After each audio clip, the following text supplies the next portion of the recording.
सुबह के 4 बजे स्नेहा अभी सोई थी कि डोरबेल उसे समझ में आ गया कि सास ससुर आ गए हैं। वो द्वारिका और गुजरात घूमने गए थे। स्नेहा की बिल्कुल इच्छा नहीं थी उठने की, क्योंकि उनके आने की खबर तो पहले से ही थी। तो रात में ही उनका कमरा सेट किया और भी काम निपटाए, उनके बिस्तर पर फ्रेश चादर बिछाए।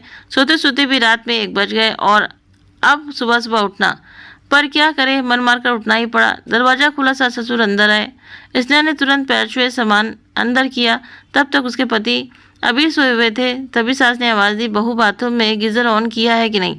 बिना गर्म पानी से नहाए थकान नहीं उतरेगी। स्नेहा जल्दी से गीज़र ऑन करती है तो ससुर जी कहते हैं, बहू थोड़ी कड़क चाय बना दो, नहाने के बाद चाय पीऊँगा। वो दौड़कर किचन जाती है और चाय के लिए दूध पानी मिलाकर पतीले को गैस चूल्हे पर चढ़ाया। तब तक सास ने कहा, गंदे कपड़े एक बाल्टी में डाल दे बहू, और फिर गर्म पानी से नहाने चली गई। नहाने और चाय पीने के बाद ससुर सो गए, सास ससुर सो गए, पर तब तक सुबह के 6:30 बज गए थे। अब तो थोड़ी देर बाद अबीर को भी ऑफिस जाना है, तब तो उसे नाश्ता और टिफिन भी बनाना होगा। ओह, पर ये उसे रह रहकर नींद आ रही थी। लग रहा है थोड़ी भी सी झपकी ले लें, लेकिन फिर टिफिन बनाने के में देर हो जाएगी। वो चुपचाप थोड़ी उनिंदी सी नाश्ता बनाने लगी। अबीर सोकर उठते तो चाय मांगते हैं, फिर अबीर को चाय देकर फटाफट टिफिन पैक करने लगती है और अबीर को आवाज़ लगाती है, नाश्ता टेबल पर लगा दिया है, जल्दी खा लो। अबीर तैयार होकर आते हैं और नाश्ता कर ऑफिस निकल जाते हैं। स्नेहा देखती है 8 बज चुके हैं और अभी मुन्नी सोई हुई है। वो जल्दी जल्दी सबके लिए नाश्ता और दोपहर के खाने का भी कुछ इंतज़ाम करने लगती है, क्योंकि मुन्नी उठेगी तो उसे कोई काम नहीं करने देगी, फिर सब काम का सिलसिला ही गड़बड़ा जाएगा। बिना किसी देर के वो झटपट किचन में काम करने लगती है। काम निपटाकर मुन्नी के पास जाती है तो देखती है मुन्नी अभी भी गहरी नींद में है। सास ससुर भी अभी सो रहे हैं। वो भी थोड़ा सुस्ताने लगती है। अभी ही मौका है, वरना मुन्नी तो बैठने भी नहीं देगी। शाम को उसकी ननद प्रीति आती है अपने अम्मा बाबूजी से मिलने। खूब बातें होने लगती हैं। सास प्रसाद और बेटी के लिए साड़ी, उसके पति के लिए कपड़ा, उसके बच्चों के लिए कपड़े देती हैं और वहाँ की कुछ फेमस मिठाइयाँ भी समधन के लिए भिजवा देती हैं। स्नेहा को सास सिर्फ एक डब्बा चूड़ी देती है और मुन्नी के लिए कपड़ा देती है और कहती है, बहू पैसे ही घट गए थे, इसीलिए तुम्हारे लिए बस यही ले सकी, और तू तो जानती है टिकट के पैसे प्रीति ने ही दिए थे, वरना मैं तो घूमने भी नहीं जा पाती, और हाथ में ज़्यादा पैसे भी नहीं थे। ये ले एक डब्बा चूड़ी अपनी माँ को दे देना, ये मैंने खुद के लिए लिए थे, प्रसाद के साथ रख लेना, खाली हाथ समधन जी को प्रसाद मत देना। स्नेहा देखती है सास ने उसके मायके के लिए कोई मिठाई नहीं दी और चूड़ी भी एकदम साधारण। तो सास से कहती है, माँ जी इन्होंने तो कहा था कि प्रीति दीदी को टिकट के पैसे दे दिए हैं और यात्रा खर्च भी 6,000 आपको दिए हैं, फिर भी पैसे घट गए। हाँ दिया था अबीर ने, सास ने झेपते हुए कहा। स्नेहा दबे मुँह सास को उनके दोहरे व्यवहार का एहसास करा देती है और सास भी अंदर को समझ ही कर लेती है। सास का ये व्यवहार स्नेहा के लिए कोई नई बात नहीं थी। पिछले 4 साल की शादी में हर तीसरे चौथे महीने सास ससुर कहीं ना कहीं टूर या सामने यात्रा पर जाते हैं। जब से स्नेहा आई थी, लेकिन उसे लेकर ये पूरे परिवार के साथ उन्होंने कभी भी यात्रा नहीं की। जब भी सास ससुर कहीं जाते तो सास कहती, बेटी दामाद ने टिकट करा दिया है, मेरा तो कहीं भी पूरा परिवार जाने का मन करता है, लेकिन बेटी 2 लोगों का टिकट करा देती है। आप थोड़ी कह सकते हैं कि बेटा और बहू के लिए भी टिकट दो। शुरू में स्नेहा को लगा कि हो सकता है कि ननद अपने माता पिता को टिकट देती होगी घूमने के लिए, लेकिन पति से बातों में पता चला कि टिकट के पैसे तो अपने जीजा जी के अकाउंट में ट्रांसफ़र करा ही देते हैं।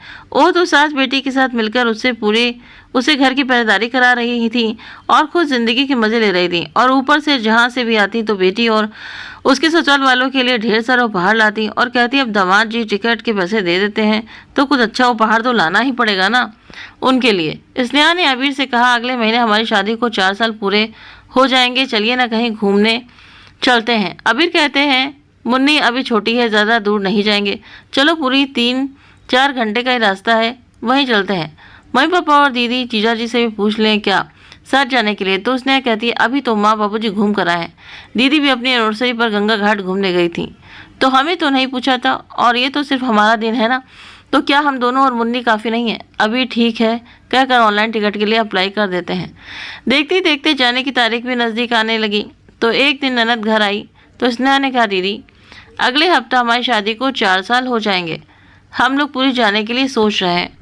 तो ननद चह कर कहती हैं, वाह ये तो बहुत अच्छी बात है, मेरे बच्चों की भी स्कूल छुट्टी रहेगी और माँ बाबूजी को भी द्वारका से आकर आराम हो गया है, बड़ा मज़ा आएगा। नहीं नहीं दीदी, पूरी तो सिर्फ मैं और ये जा रहे हैं। अच्छा मेरी तो एक बार के लिए छोड़ो भी भाभी, माँ बाबूजी को घर में अकेला छोड़कर घर की पहरेदारी पर लगाकर तुम और भैया घूमने जाओगे? शोभा देता है क्या? दीदी, आप भी तो अपनी एनिवर्सरी में गंगा घाट गई थीं, तो सास ससुर को लेकर तो नहीं गई थीं, तो आप भी तो उन्हें पहरेदारी पर ही लगा कर गई थी ना। तुम मेरे घर के मामले को मत देखो भाभी। ऐसा क्यों दीदी? आप मेरे घर के मामले देख सकती हैं और मैं आपके घर के मामले में झांक भी नहीं सकती। ओह अच्छा, ठीक है दीदी।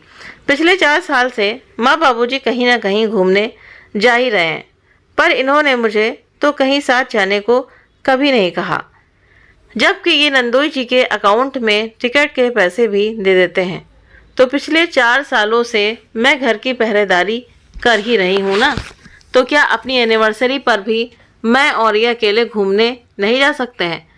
दीदी, अभी हम गए भी नहीं हैं और आपको माँ बाबूजी के लिए तुरंत एहसास हो गया कि वो घर की पहरेदारी करेंगे। तो क्या मैं इस घर की परमानेंट पहरेदार हूँ कि सास ससुर हमेशा घूमने जाते रहें और मैं घर अवोरती रहूं? चुप हो जा बहू, तुझे तो हमारे घूमने से भी जलन होती है। मैंने सोचा भी नहीं था। जाओ जाओ, घूम आओ अकेले ही। सास ससुर की इज्जत रहेगी नज़र में तब ना साथ जाने की सोचोगी। ओह, तो आज मैं समझी सासू माँ की आपकी नज़र में मेरी इज्जत भी बस एक पहरेदार की ही है, ना कि बहू और घर के सदस्य की। तब तो इतने दिन से मुझे अकेला छोड़ छोड़कर आप सब जगह घूमने जाती रहती हैं और जलन जैसे शब्द बोलकर बात को दूसरा मोड़ देने की कोशिश मत कीजिए। सासू माँ, बात बस इतनी है, घर की पहरेदारी सिर्फ मेरी ही जिम्मेवारी नहीं है। इस बार ये जिम्मेदारी आप उठाइए तो अगली बार फिर आप घूमने जाएंगी तो मैं उठाऊंगी। भाई, घर खाली भी तो नहीं छोड़ सकते, चोरी होने का भी खतरा है। अगर हम सब एक साथ घूमने जाएंगे तो ये जिम्मेवारी प्रीति दीदी को उठानी पड़ेगी। और सास ननद बहू के इस जवाब से एक दूसरे को कौतूहल भरे नज़रों से देखने लगी और समझ गई कि बहू को अब छोड़कर घूमने नहीं जाया जा सकता है। और बहू मुस्कुराते हुए पूरी जाने के लिए तैयारियों के बारे में सोचने लगी। तो दोस्तों, आप सभी को ये कहानी कैसी लगी तो प्लीज़ आप अपने कमेंट करके बताइए। अगर कहानी आप सभी को अच्छी लगी हो तो प्लीज़ वीडियो को लाइक करें, शेयर करें और हमारे चैनल को सब्सक्राइब करना ना भूलें। मिलते हैं आप सभी से नेक्स्ट वीडियो में नई कहानी के साथ में। Thank you.